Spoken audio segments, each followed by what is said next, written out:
या भिंतीपासून ते त्या भिंतीपर्यंत हा छत्रपती श्री शिवरायांचा राहता राजवाडा. याच राजवाड्याने पाहिला तो 3 एप्रिल 1680 चा दिवस. महाराष्ट्राचा सूर्य मावळला, महाराष्ट्र पोरका झाला. महाराजांनी आपला अखेरचा श्वास 3 एप्रिल 1680 ला याच ठिकाणी याच चौतरवती सोडला. त्या दरवाजाचा तो मुलगा, त्या दरवाजाचा उंबरठा हिरोजी परतताना ओळंडला आणि महाराजांच्या तोंडून आखरी शब्द जगदंब जगदंब शंभूबाळ याच ठिकाणी बाहेर पडले. नक्कीच त्या हिरोजी परतताना वाटलं असणार की ज्याप्रमाणे आग्र्याहून सुटका होत असताना मी माझ्या राजांच्या जागी झोपलो होतो आणि त्यावेळीच त्या फतेली खानाच्या हातावरती मिठाई देऊन राजांना आग्र्याहून सुखरूप निष्ठवलो. राजा आज देखील राज मी तुमच्या जागी झोपतो राज, आज या यमाला फसवितो राज. 1680 ला महाराजांनी आपला अखेरचा श्वास या ठिकाणी सोडला आणि या ठिकाणी ध्येययात्रा त्या जगदीश्वरापर्यंत गेली आणि त्या जगदीश्वराच्या प्राणांगणामध्ये साबाजी भोसले पुतण्याच्या हातून महाराजांना भडाग्नी प्राप्त झाली.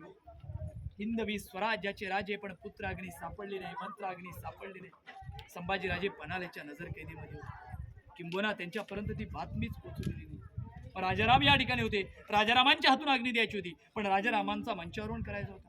आता मंचारोहण करायचं म्हणजे मुंज करावी लागते आणि अग्नी द्यायची म्हणजे मुंडन करावं लागतं. या कारणास्तव साबाजी भोसले यांच्या हातून महाराजांना भडाग्नी प्राप्त झाली. हिंदवी स्वराज्याच्या राजाने आपला अखेरचा श्वास या ठिकाणी सोडला.